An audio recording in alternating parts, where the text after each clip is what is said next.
Hello everybody, welcome back to another episode here on True Confessions Naija. The story you're about to listen to comes from a message we received from one of our sisters, and the message reads like this.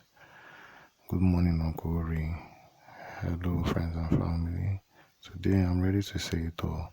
My name, let's just say for now, I'm anonymous.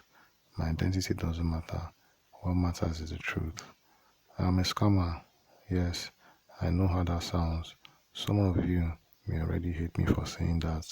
Some of you might think I'm a heartless, greedy criminal who preys on the weak. And maybe you are right. But my life didn't start this way. I didn't wake up one morning and decide, oh, I want to steal from people today. No, it started with love. I was a young woman full of hope, full of trust. I married a man I truly believed was my soulmate. He was charming, hardworking, and had a smile that made me believe that the world was safe. For the first few years, things were perfect. We laughed, we prayed together, we planned the future together. I honestly thought my marriage would last forever, but then little cracks started to appear. My husband began working longer hours. He would come late, smelling of cologne I didn't own, and then I heard whispers, gossips that he was seeing another woman at work. I didn't want to believe it. I told myself they were just rumors from jealous people. Until one day, I found out she was pregnant. I remember my heart breaking in that moment, like glass shattering into 1,000 sharp pieces. I confronted him, expecting denial or at least an apology, but instead, he looked at me calmly and said, I don't love you anymore. I laughed. I thought it was a sick joke, but then nights passed and he didn't come home. That's when I knew he meant every word. I begged him to work things out. I even went as far as saying, fine, if you want another wife, I will accept it. Just don't throw me away. But he looked at me coldly and said, move on with your life. You are stressing me. And when you stress me, you stress my new wife. She's pregnant. If anything happens to my baby, you'll be in trouble. Imagine hearing that from the man you have given your whole life to. He became violent. He would push me, shout at me, slam doors. I feared for my safety.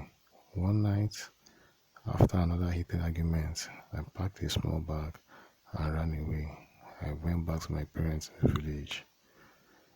Our families went to the same church, and in our village, my husband's family was rich, respected.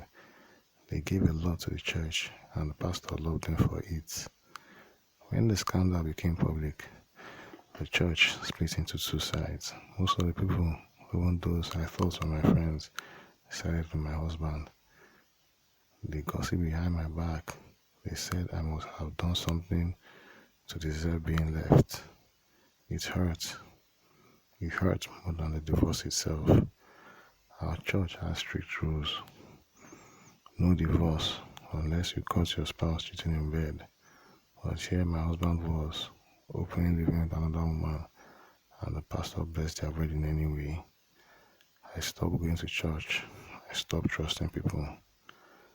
I moved to the city and found work as a maid. It was exhausting, but it kept me busy. After work, I'll be so lonely that I'll spend hours online, in chat groups, Facebook, WhatsApp. One day, I used my brother's photo as my profile picture. I didn't think much of it. Then, a woman in the dating group messaged me. She thought I was a man. She was sweet and so desperate for love. I don't know why, but instead of telling her the truth, I played along. I became the man she thought she was talking to. I asked my brother for more photos, pretending I needed them for something else, and sent them to her. She fell in love with me fast. She sent me airtime, data, small amounts at first, and that's when I realized it was so easy to make someone fall in love with a fantasy. At first, I told myself it was harmless, but soon I started targeting other women, mostly those looking for jobs abroad. I pretended to be a man living in Europe. I promised them love, a future, even a way to join me overseas. In return, they sent me money. I made friends with other scammers too. One man already in Europe saw through my act instantly, but instead of exposing me, he laughed and said, "You are one of us." He became my mentor. He even bought me my first iPhone. He taught me techniques, tricks, and added me to scammer WhatsApp groups. That's when I learned. Scammers share information, they sell victims' numbers. If you've ever been scammed, there's a good chance your details are being passed around like currency. And then came her. She was different. She came from a wealthy family. She was married, but her marriage was a nightmare. Her husband was cruel and gay. He refused to touch her, using using toys instead of intimacy. She cried in voice notes to me. She told me her secrets, and with each conversation, I started to care. I told myself it was just another job, but late at night, I'll read her messages over and over. I realized something terrifying. I was falling in love. I told her I'll be flying to an African country for a business trip, and from there I'll visit her. She was so happy. She booked a hotel room for us. Then I lied that my Visa card had problems. Without hesitation, she opened a joint bank account and gave me full access. I stole $99,500 from her. Yes, almost $100,000. That night, I blocked her. She sat in the hotel room, waiting for a man who didn't exist. I've scammed many women, but she's the only one who haunts me. I couldn't read her number, I just blocked it. She's tried to reach me from other lines, but I've always known it's her. If my boss in the UK knew I had feelings for a victim, he would cut me off, so I've kept it a secret. But now, I can't keep it inside anymore. I don't know if I should contact her, tell her the truth, and return her money. I don't know if she will forgive me or if she will destroy me.